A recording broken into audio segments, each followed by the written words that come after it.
Bueno, la intervención en realidad esta va a ser como un compendio, un complemento a lo que ha estado explicando Noemi hoy a la mañana, bueno, a primera hora sobre las prácticas competitivas o procompetitivas a lo largo de todo el procedimiento de adjudicación. La visión o la versión que yo os voy a dar es la versión de LOAR, cómo afrontamos desde el órgano de recursos contractuales cuando lo que se impugna es precisamente la existencia de una medida anticompetitiva dentro de lo que es el procedimiento de adjudicación. Tened en cuenta que las barreras de acceso en realidad se trata de una infracción de los principios de libre acceso y de la competencia. Como tal, impiden que licitadores puedan participar, operadores económicos puedan participar en condiciones de igualdad dentro del procedimiento de adjudicación y, si bien en teoría pueden ser fáciles de detectar, en la práctica se nos plantea el problema de cómo detectarlos. Entonces, bueno, espero contribuir con la presentación a indicaros cómo lo hacemos nosotros o qué metodología utilizamos para detectar estas barreras de entrada. Empezaré, como ha empezado Guillermo, desde el principio. ¿Qué es una barrera de entrada? Pues bueno, una barrera de entrada es toda medida que puede ser desde el propio diseño del contrato, prescripción técnica, requisito de solvencia, compromiso de adscripción, criterio de adjudicación o condición especial de adjudicación. Fijaros que afecta a todas las fases del contrato, que tiene un efecto que es restringir ilegítimamente la concurrencia, el acceso al contrato. ¿Cuáles son los requisitos para que una medida sea una barrera ilegal? Bueno, primero, impedir, dificultar o hacer menos atractiva la obtención del contrato.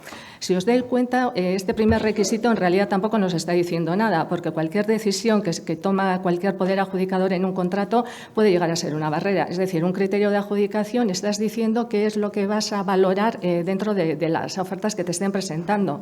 Cuando estableces requisitos de solvencia, estás estableciendo también un umbral, un requisito a partir del cual solamente van a poder licitar o van a poder ser partes en ese procedimiento de adjudicación una serie de licitadores.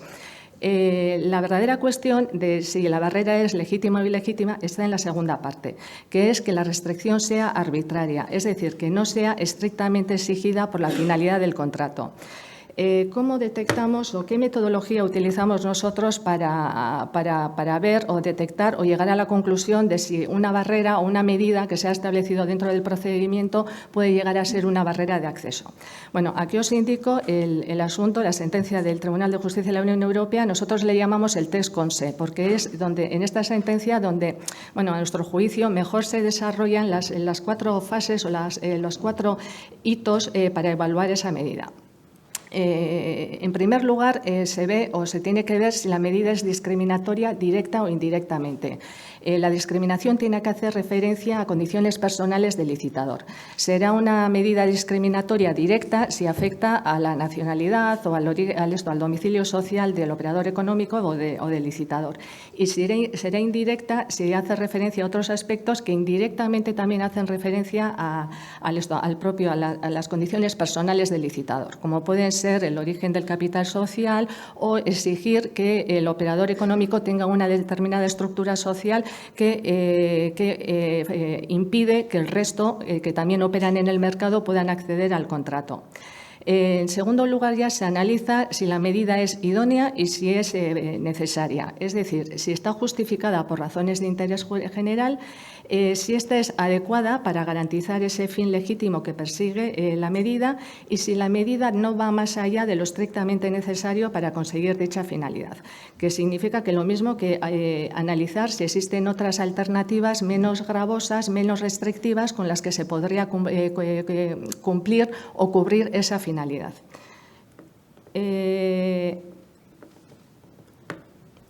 Por ejemplo, como os he comentado, las barreras pueden aparecer desde el principio, desde un diseño procompetitivo del contrato a las diversas fases. Lo que es a lo largo de la ponencia, en estos 20 minutos, os iré indicando a través de resoluciones nuestras, de resoluciones del órgano de recursos contractuales, cómo hemos identificado o supuestos que hacen referencia al diseño del contrato, a las prescripciones técnicas y a los criterios, a los requisitos de solvencia y criterios de adjudicación. El diseño del contrato, como ha dicho Noemi, tiene que permitir la competencia, es decir, que entre en la mayor parte o la mayor cantidad posible de operadores económicos.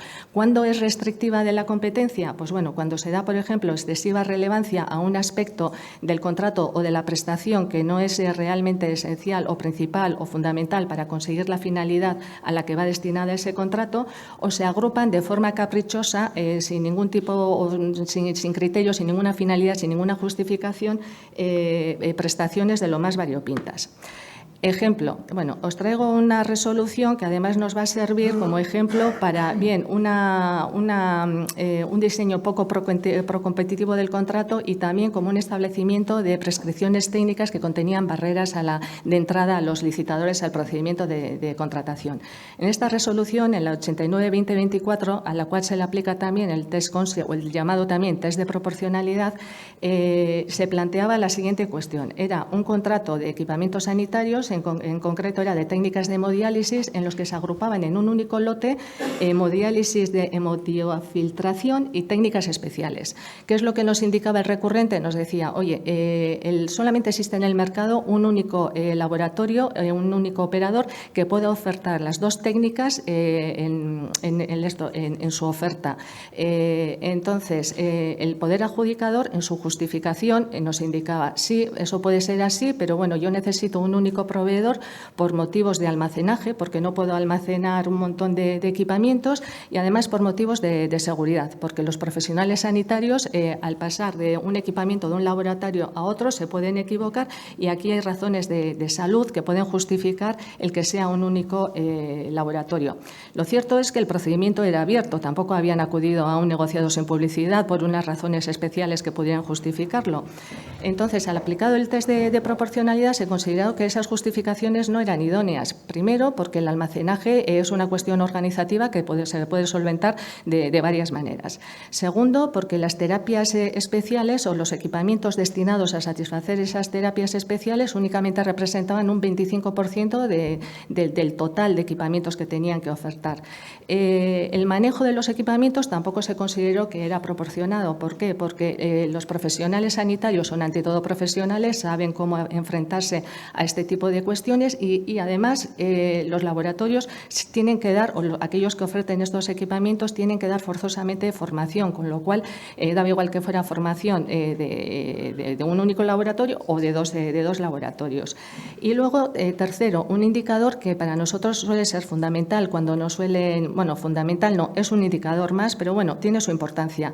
Cuando nos impugnan barreras de acceso, sobre todo en prescripciones técnicas, que es que había una única oferta. Relacionado un poco con esto también, os comento que alguna vez hemos procedido o hemos valorado no suspender el plazo de presentación de ofertas precisamente por esta razón, sobre todo cuando se trata de o se impugnan prescripciones, barreras de acceso, porque si suspendemos también el plazo de presentación de ofertas como medida provisional dentro del procedimiento de recurso especial, nos quedamos sin poder apreciar este indicador, es decir, de si hay más de una empresa interesada en el contrato, con lo cual se podría apreciar cierta apertura a la competencia, o si solamente hay una única oferta, que ya nos indica que realmente existe esa restricción.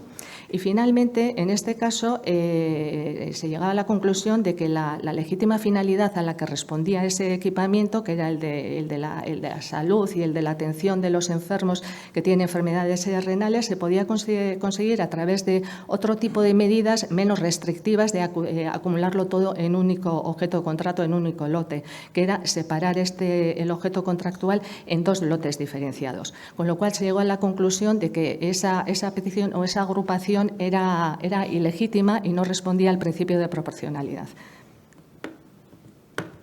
Prescripciones técnicas, que es otro punto clave dentro de las barreras de acceso, es otro punto clave pues, para realizar un diseño procompetitivo del procedimiento. Ahondando en lo que ya se ha indicado anteriormente, hay que tener en cuenta que el considerando 74 de la directiva ya habla de que las especificaciones técnicas deben ser lo más abiertas posibles. Es verdad que el artículo 126 establece unas fórmulas para fijar las prescripciones técnicas. Hay ya diversas sentencias, 2 o más del Tribunal del TJUE, que indican que no existe una preferencia para fijar prescripciones técnicas, que el órgano de contratación tiene libertad dentro de las posibilidades que se ofertan en el 126, que es una transposición directa de la directiva, que puede optar por cualquiera de ellos.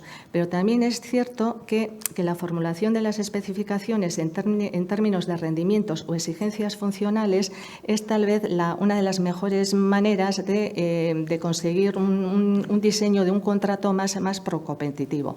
Todo esto desde la perspectiva de que el órgano de contratación puede decidir redactar las prescripciones técnicas de otra forma bien diferente.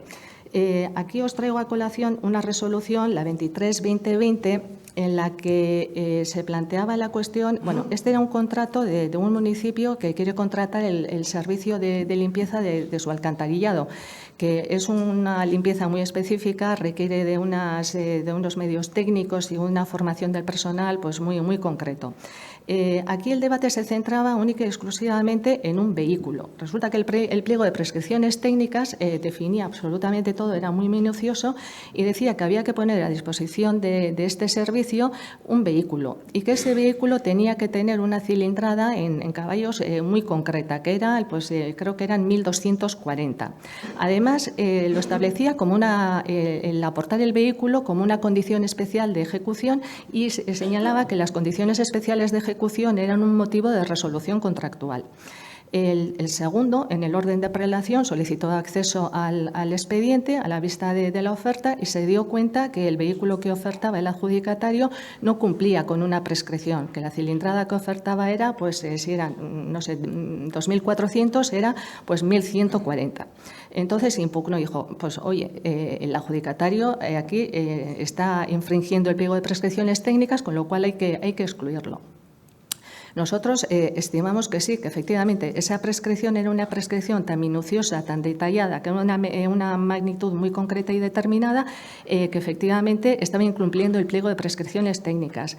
La justificación aportada tanto por el adjudicatario como por el poder adjudicador no la consideramos suficiente, porque venían a decir de alguna manera, sí, eso es así, pero los kilovatios que ofertan son kilovatios o otra potencia que ofertaban es superior, de tal manera que la potencia del vehículo, que en realidad era lo que nosotros queríamos, es más amplia de lo que realmente fijaba, de lo que puede ser expresivo las cilindradas. Es decir, ellos querían haber puesto o tenían en su cabeza un rendimiento funcional, pero sin embargo se fueron a una especificación tan concreta y tan detallada que al no cumplirlo el adjudicatario se consideró que esa oferta no satisfacía lo establecido por el propio poder adjudicador.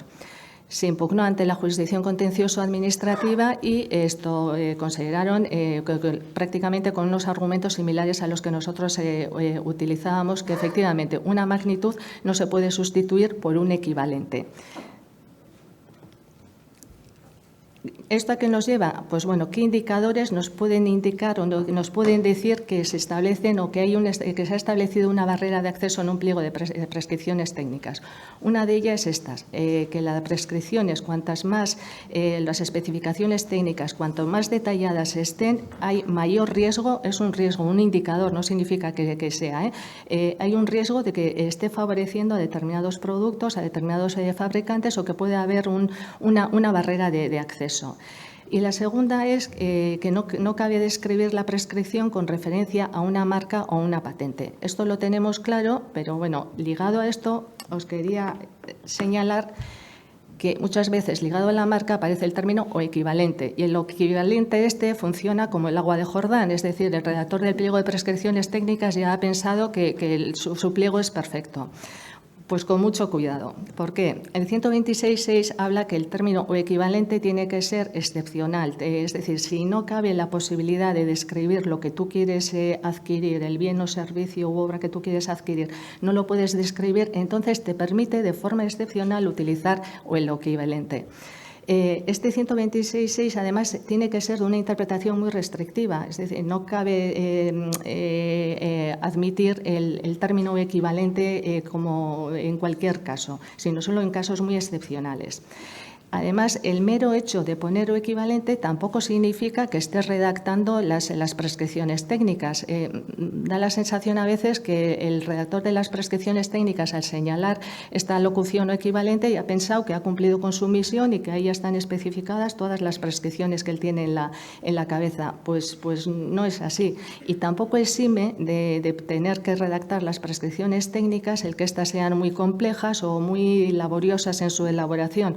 Esto lo único que nos va a decir es que nos llevará más tiempo o tendremos que realizar un análisis más profundo de lo que realmente queremos, pero no exime de tener que hacerlo.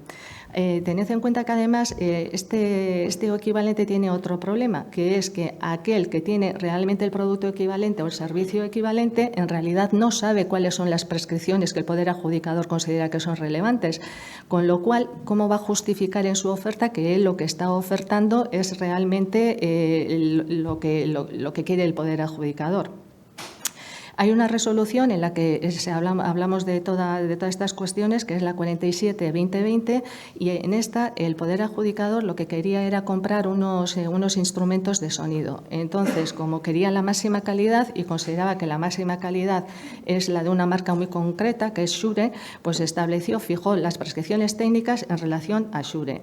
Y el recurrente, al recurrir, decía, sí, efectivamente, pero mi marca, la casa, lo que yo oferto también puede ser equivalente, pero en realidad yo, ¿cómo puedo justificar o cómo puedo estar seguro que al presentar mi oferta estoy justificando o ofertando lo que realmente quiere el Poder Adjudicador? Otra cuestión que se nos ha planteado pues, en 2 o 3 ocasiones, que son las prescripciones técnicas en las que figuran requisitos adicionales a los exigidos por la normativa sectorial que regula de una manera muy minuciosa la actividad o el servicio que se va a ejecutar. En este concreto se trataba del servicio de transporte sanitario de enfermos por helicóptero y se exigía que se pudiera realizar el servicio, la dinámica, a través de lo que se llamaba la operación multipiloto, que no es otra cosa más que en vez de ir un único piloto, vayan 2. Se alegaban motivos de seguridad, que en Euskadi también hace mal tiempo, bueno, varios motivos se alegaban. Nosotros en un principio, pues bueno, compramos las justificaciones del Poder Adjudicador, como estaban relacionadas con materia de salud de las personas y tal, nos parecieron que eran justificadas y que podía ser idóneo. Se recurrió ante el Tribunal Superior de Justicia y bueno, para que veáis que no solamente ponemos aquí las que nos confirman, en esta no nos dieron la razón y nos la revocaron. Y que dijo el Tribunal Superior de Justicia: primero, que se inserta en un contrato como una prescripción técnica y no como un criterio de adjudicación. Esto es relevante porque el principio de proporcionalidad tampoco opera con la misma intensidad y de la misma forma según dónde se haya insertado la medida. No es lo mismo una medida, una barrera de acceso como un requisito de solvencia en el que te está impidiendo participar en el procedimiento de contratación, o como prescripción técnica que te está impidiendo presentar una oferta, a que sea un criterio de adjudicación, que en realidad lo que hacen es valorar la oferta. Tú has podido presentar una oferta y te puede ser que la oferta sea, es decir, que esa presentación para ti sea igual menos atractiva, o para el operador económico afectado puede que sea menos atractiva, pero la intensidad de la medida no es la misma, porque sí que has podido presentar la oferta. El razonamiento de seguridad en este caso se consideró que no era suficiente, primero, pues porque la normativa de seguridad aérea considera que perfectamente seguro el helicóptero que vuela con un piloto. Y luego, en esta fase se hizo una prueba, una práctica de la prueba, y en esta se dictaminó que los inclemencias meteorológicas en Euskadi, que tampoco eran tan severas que pudieran justificar la existencia de un segundo piloto. Y luego lo de siempre, que bueno, la justificación, que en suma no se había justificado suficientemente por qué se había solicitado esa medida de más. También os quería comentar que en el ámbito sanitario el principio de proporcionalidad está un poco modulado. ¿Por qué? Porque las compras, es decir, toda compra siempre va destinada pues a la consecución de una finalidad pública, es decir, se va a poner al servicio de la prestación de un fin público, de un servicio público. En el caso de las compras de los bienes y servicios sanitarios, pues bueno, esta finalidad es decir, contribuir a la salud y a la vida de las personas. Como estas están en el primer puesto de los bienes a proteger, pues la modulación del principio de proporcionalidad aquí es un poco más laxo, no porque lo digamos nosotros, sino porque la propia jurisprudencia del TJUE así lo reconoce. Tenéis si tenéis algún interés en saber cuáles son, en estas resoluciones tenéis recogida esta jurisprudencia. Arraigo territorial. Cuando hablamos de barreras de entrada, pues es inevitable hablar de las de arraigo territorial. ¿Qué consiste? Pues es una forma directa o indirecta que valora el origen o el domicilio social de los licitadores. En el arraigo social también puede haber barreras proporcionadas. No toda la existencia de una cláusula de arraigo social significa que la medida es desproporcionada y la tengamos que apartar. Un supuesto de barrera proporcionada, pues bueno, la tenéis en nuestra resolución 84/2017, en la que en un contrato de residuos hospitalarios destinados a la eliminación se estableció un criterio de adjudicación que primaba la cercanía del punto de eliminación al lugar de origen del desecho. Consideramos que esa medida era proporcional. ¿Por qué? Pues porque lo que está contribuyendo, la finalidad que persigue ese criterio de adjudicación o esa medida en ese contrato era el principio de proximidad. El principio de proximidad que aparece en una directiva europea que además está relacionado, que tiene una relación, una vertiente medioambiental. En realidad se trataba de un criterio medioambiental correctamente fijado.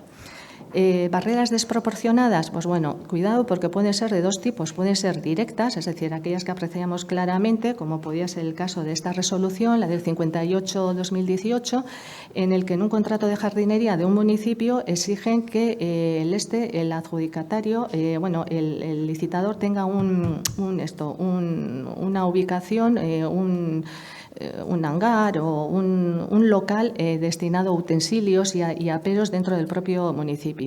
¿Qué razones alegaban en el recurso como justificativos de este requisito? Pues bueno, la rapidez en la prestación del servicio. Pero, sin embargo, analizado el pliego de prescripciones técnicas, nos encontrábamos con que el servicio estaba programado ya para todo el año, que era periódico y que todas aquellas actuaciones que tenían que ser urgentes o no previstas, además se tenían que avisar con un preaviso de 24 horas de antelación, con lo cual no tenía sentido. Y además estaba la casualidad de que la ubicación era en el término municipal o a 5 kilómetros, que casualmente coincidía con el lugar donde tenía el local el adjudicatario del contrato anterior, el que lo estaba adjudicando. También puede haber exigencias indirectas. En esas exigencias indirectas, como pueden ser, por ejemplo, en los planes de redacción de los planes generales de ordenación urbana, que hemos tenido varios, en casi todos ellos piden como un criterio de adjudicación la experiencia en redacciones de planes dentro de la Comunidad Autónoma de Euskadi. Lo consideramos en principio como un criterio desproporcionado, un criterio de arraigo territorial. ¿Por qué? Pues porque de alguna manera está primando a aquellos que están localizados en la Comunidad Autónoma de Euskadi, que son los que más manejan esta normativa, pero que, sin embargo, este criterio no identifica o no sirve para identificar la oferta más ventajosa. ¿Por qué? Porque, entre otras razones, se trata de profesionales que tienen que manejar cualquier tipo de normativa que entra dentro de la elaboración del plan, el que lo hagan profesionales que tienen un conocimiento de esa materia, y porque la materia urbanística tampoco está tan alejada de cualquier otra de otras que se realicen en el ámbito estatal o en otras comunidades autónomas. Sí. Vale. Y después, barreras de exigencias de solvencia, económica y experiencia demasiado estrictas. Os indico aquí unos indicadores que hemos establecido, que hemos sacado en nuestras resoluciones, con especificación de las resoluciones. El umbral de solvencia técnica, cuando lo consideramos desproporcionado, es decir, en relación a la clasificación, aunque no se haya pedido la clasificación. Y en cuanto a la desproporción en la experiencia, siempre que sea demasiado estricta, es decir, hace referencia a un ámbito demasiado concreto, o hace referencia a experiencia a contratos con unos importes que superan ampliamente los del contrato al que se está presentando la oferta. Y como una conclusión general, es decir, los poderes adjudicadores, es decir, tenemos que promover una contratación pública más abierta por razones, entre otras cosas, para dar cabida a uno de los aspectos que aparece en la Ley de Contratos y en las directivas, a la que no damos demasiado valor, y es porque creo que no sabemos tampoco cómo afrontarlo dentro de la a la hora de realizar los contratos, que es la innovación. Y por parte de los poderes de los operadores económicos, indicarles que tienen un instrumento en su mano para poder controlar toda la actividad de actuación de los poderes adjudicadores, que es a través del recurso especial, que se trata en realidad de un instrumento puesto en manos de los operadores económicos, que son los que al final controlan o pueden llegar a controlar en lo que es en la vía de recurso especial la actuación de las administraciones públicas, de los poderes adjudicadores. Bueno, pues nada más, que ya me dicen que estoy fuera de tiempo, o sea que